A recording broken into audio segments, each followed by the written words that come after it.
ನಮಸ್ಕಾರ. ಇವತ್ತು ನಾನು ಮಂಗಳೂರು ಶೈಲಿ ಚಿಕನ್ ಸುಕ್ಕ ಮಾಡ್ತಾ ಇದ್ದೇನೆ. ಈ ರೀತಿ ಮಸಾಲ ಹಾಕಿ ಮಾಡಿದರೆ ಚಿಕನ್ ಸುಕ್ಕದ ರುಚಿ ತುಂಬ ಸೂಪರ್ ಆಗ್ತದೆ. ನೀವು ಕೂಡ ಇದನ್ನು ಒಂದ್ಸಲ ಟ್ರೈ ಮಾಡಲೇಬೇಕು. ಒಮ್ಮೆ ಮಾಡಿದರೆ ಮತ್ತೆ ಮತ್ತೆ ಮಾಡಬೇಕು ಅನ್ನುವಷ್ಟು ರುಚಿ. ಹಾಗಿದ್ರೆ ಇವತ್ತಿನ ಈ ಸ್ಪೆಷಲ್ ಮಂಗಳೂರು ಸ್ಟೈಲ್ ಚಿಕನ್ ಸುಕ್ಕ ರೆಸಿಪಿ ಶುರು ಮಾಡೋಣ. ಇದರಲ್ಲಿ 1.5 kg boiler skin out chicken ಇದೆ. ಕ್ಲೀನ್ ಮಾಡಿ ನೀರಲ್ಲಿ 4-5 ಸಲ ತೊಳೆದು ಇಟ್ಟಿದ್ದೇನೆ. ಈಗ ಮಸಾಲೆ ರೆಡಿ ಮಾಡಲು ಕಡಾಯಿ ಬಿಸಿಯಾಗಲು ಇಟ್ಟು ಇದಕ್ಕೆ 1 ಟೇಬಲ್ ಸ್ಪೂನ್ ಕುಕ್ಕಿಂಗ್ ಆಯಿಲ್ ಹಾಕಿದ್ದೇನೆ, ತೆಂಗಿನ ಎಣ್ಣೆ. ಹಾಗೆ ಇದಕ್ಕೆ 30 ಬ್ಯಾಡಗಿ ಮೆಣಸು ಹಾಕಿದ್ದೇನೆ. ಹಾಗೆ ಸ್ವಲ್ಪ ಕರಿಬೇವು ಹಾಕಿ ಈ ಮೆಣಸು ಚೆನ್ನಾಗಿ ಫ್ರೈ ಆಗುವ ತನಕ ಇದನ್ನು ಫ್ರೈ ಮಾಡಿಕೊಳ್ಬೇಕು. ಸ್ವಲ್ಪವೂ ಹಸಿಯಾಗಿರಬಾರ್ದು. ಫ್ರೈ ಮಾಡುವಾಗ ಮೆಣಸು ಕಪ್ಪಗಾಗಬಾರ್ದು. ಮೀಡಿಯಂ ಫ್ಲೇಮಲ್ಲಿ ಇಟ್ಟು ಇದನ್ನು ಫ್ರೈ ಮಾಡಿಕೊಳ್ಬೇಕು. ಫ್ರೈ ಮಾಡಿದ ಮೆಣಸು ಬೇರೆ ಪ್ಲೇಟಿಗೆ ತೆಗೆದಿಟ್ಟು ಅನಂತರ ಗ್ಯಾಸ್ ಫುಲ್ಲು ಸ್ಲೋ ಮಾಡಿ ಅನಂತರ ಇದಕ್ಕೆ 1 ಟೇಬಲ್ ಸ್ಪೂನ್ನಷ್ಟು ತೆಂಗಿನ ಎಣ್ಣೆ ಹಾಕ್ತಾ ಇದ್ದೇನೆ. ಹಾಗೆ ಇದಕ್ಕೆ 2 ಚಿಕ್ಕ ತುಂಡು ಶುಂಠಿ, 1/4 ಟೀ ಚಮಚ ಕಾಳು ಮೆಣಸು, 1/4 ಟೀ ಚಮಚ ಮೆಂತೆಕಾಳು.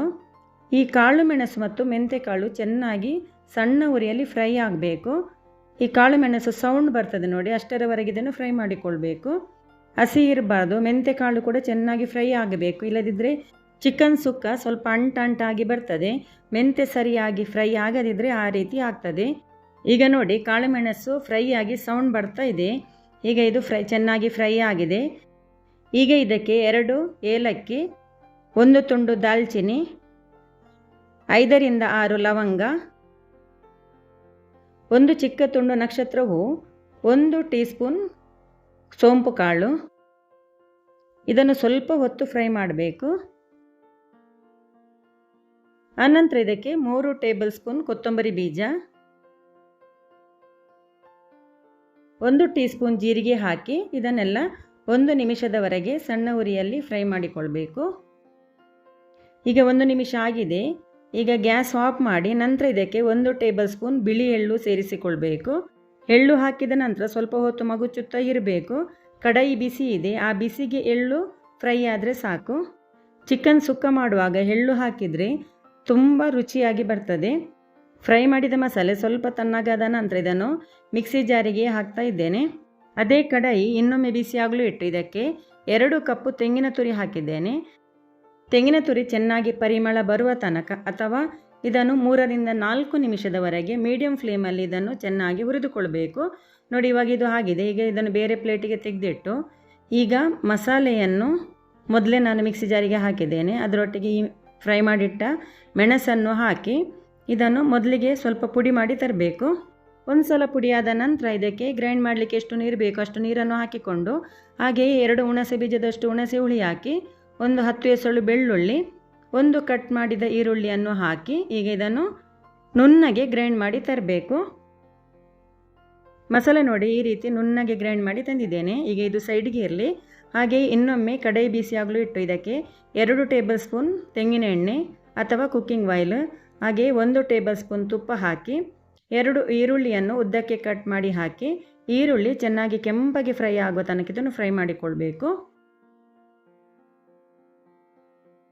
ಈರುಳ್ಳಿ ಕೆಂಪಗೆ ಫ್ರೈ ಆಗ್ತಾ ಬರುವಾಗ ಸ್ವಲ್ಪ ಕರಿಬೇವು ಹಾಕಿ ಸ್ವಲ್ಪ ಹೊತ್ತು ಫ್ರೈ ಮಾಡಿದ ನಂತರ ಇದಕ್ಕೆ 3 ಟೊಮೆಟೊವನ್ನು ಚಿಕ್ಕದಾಗಿ ಕಟ್ ಮಾಡಿ ಹಾಕಿ ಈ ಟೊಮೆಟೊ ಚೆನ್ನಾಗಿ ಸ್ವಲ್ಪ ಫ್ರೈ ಆಗಬೇಕು. ಟೊಮೆಟೊ ಈ ರೀತಿ ಚೆನ್ನಾಗಿ ಫ್ರೈ ಆದ ನಂತರ ಇದಕ್ಕೆ ಕ್ಲೀನ್ ಮಾಡಿಟ್ಟ ಚಿಕನ್ ಸೇರಿಸಿ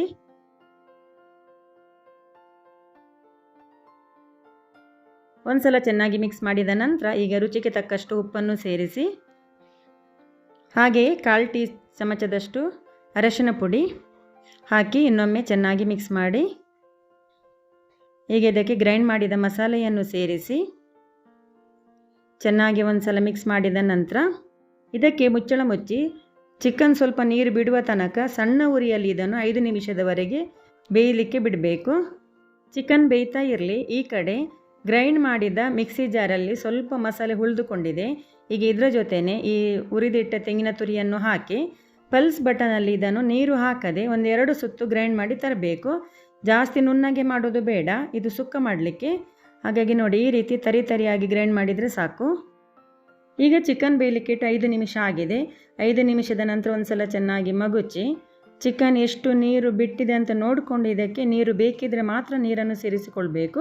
ನಾನಿಲ್ಲಿ 1/4 ಕಪ್ ನೀರು ಸೇರಿಸಿಕೊಂಡಿದ್ದೇನೆ. ಒಂದೊಂದು ಸಲ ನೀರು ಜಾಸ್ತಿ ಆಗ್ತದೆ, ಹಾಗೆ ನೋಡಿಕೊಂಡು ನೀರನ್ನು ಹಾಕಿದರೆ ಆಯಿತು. ಇನ್ನೊಮ್ಮೆ ಮುಚ್ಚಳ ಮುಚ್ಚಿ ಇದನ್ನು 10 ನಿಮಿಷದವರೆಗೆ ಬೇಯಿಸಿಕೊಳ್ಬೇಕು. ಮಧ್ಯೆ ಮಧ್ಯೆ ನೋಡ್ತಾ ಇರಬೇಕು ತಳ ಹಿಡಿಯದಂತೆ. ಇವಾಗ ಇದನ್ನು ಬೇಯಲಿಕ್ಕೆ ಇಟ್ಟು 10 ನಿಮಿಷ ಆಗಿದೆ. ಒಟ್ಟಿಗೆ 15 ನಿಮಿಷ ನಾವು ಚಿಕನ್ ಬೇಯಿಸಿದ್ದೇವೆ. ಈಗ ಇದರ ಜೊತೆ ಗ್ರೈಂಡ್ ಮಾಡಿದ ತೆಂಗಿನ ತುರಿಯನ್ನು ಹಾಕಿಕೊಳ್ಬೇಕು. ತೆಂಗಿನ ತುರಿ ಸೇರಿಸಿದ ನಂತರ ಒಂದ್ಸಲ ಚೆನ್ನಾಗಿ ಮಿಕ್ಸ್ ಮಾಡಿ ಇದಕ್ಕೆ ಉಪ್ಪು ಕಡಿಮೆ ಇದ್ದರೆ ರುಚಿಗೆ ತಕ್ಕಷ್ಟು ನೋಡಿಕೊಂಡು ಉಪ್ಪನ್ನು ಕೂಡ ಸೇರಿಸಿಕೊಳ್ಬೇಕು. ಆನಂತರ ಇದಕ್ಕೆ ಇನ್ನೊಮ್ಮೆ ಮುಚ್ಚಳ ಮುಚ್ಚಿದನ್ನು 5 ನಿಮಿಷದವರೆಗೆ ಮಧ್ಯಮ ಉರಿಯಲ್ಲಿ ಇದನ್ನು ಬೇಯಲಿಕ್ಕೆ ಬಿಡಬೇಕು. ಇವಾಗ ನೋಡಿ ಇದನ್ನು ಬೇಯಲಿಕ್ಕೆ ಇಟ್ಟು 5 ನಿಮಿಷ ಆಗಿದೆ. ಮೇಲೆಯಿಂದ ಎಣ್ಣೆ ಬಿಟ್ಟು ಬಂದದ್ದು ಕಾಣ್ತಾ ಇದೆ ನೋಡಿ. ಈ ರೀತಿ ಎಣ್ಣೆ ಬಿಟ್ಟು ಬರಬೇಕು. ಅಷ್ಟರವರೆಗೆ ಇದನ್ನು ಬೇಯಿಸಿಕೊಳ್ಬೇಕು. ಇವಾಗ ನೋಡಿ ಚಿಕನ್ ಸುಕ್ಕ ರೆಡಿ ಆಗಿದೆ. ಇದರಲ್ಲಿ ನೀರು ಸ್ವಲ್ಪ ಜಾಸ್ತಿ ಇದೆ ಹನಿಸಿದರೆ ಮುಚ್ಚಳ ಮುಚ್ಚದೆ ಇದನ್ನು ನೀರು ಸ್ವಲ್ಪ ಕಡಿಮೆ ಆಗುವ ತನಕ ಬೇಯಿಸಿಕೊಳ್ಬೇಕು. ಆನಂತರ ಗ್ಯಾಸ್ ಆಫ್ ಮಾಡಿ. ಈಗ ಗ್ಯಾಸ್ ಆಫ್ ಮಾಡಿದ ನಂತರ ಇದಕ್ಕೆ ಸ್ವಲ್ಪ ಕಟ್ ಮಾಡಿದ ಕೊತ್ತಂಬರಿ ಸೊಪ್ಪನ್ನು ಸೇರಿಸಿ ಒಂದ್ಸಲ ಮಿಕ್ಸ್ ಮಾಡಿ. ಕೊತ್ತಂಬರಿ ಸೊಪ್ಪು ಬೇಕಿದ್ರೆ ಹಾಕ್ಕೊಳ್ಬೋದು, ಆಪ್ಷನಲ್. ಬೇಡದಿದ್ದರೆ ಸ್ಕಿಪ್ ಮಾಡ್ಬೋದು. ಈ ರೀತಿ ಚಿಕನ್ ಸುಕ್ಕ ಮಾಡಿ ಇದರ ಜೊತೆ ಒಂದು ಟೊಮೆಟೊ ಸಾರು ಇದ್ದರೆ ಆ ದಿನ ಗಮ್ಮತ್ತು ಊಟ. ಹಾಗೆ ಇದು ನೀರು ದೋಸೆಗೆ, ಇಡ್ಲಿಗೆ, ಕಪ್ಪ ರೊಟ್ಟಿಗೆ ಕೂಡ ತುಂಬ ಒಳ್ಳೆಯದಾಗ್ತದೆ. ಒಂದ್ಸಲ ಇದೇ ರೀತಿ ಮಾಡಿ ನೋಡಿ. ಹಾಗೆ ಇವತ್ತಿನ ಈ ರೆಸಿಪಿ ನಿಮಗೆ ಇಷ್ಟವಾಗಿದ್ದರೆ ಲೈಕ್ ಮಾಡಿ, ಶೇರ್ ಮಾಡಿ. ವಿಡಿಯೋ ನೋಡಿದ್ದಕ್ಕೆ ಧನ್ಯವಾದ.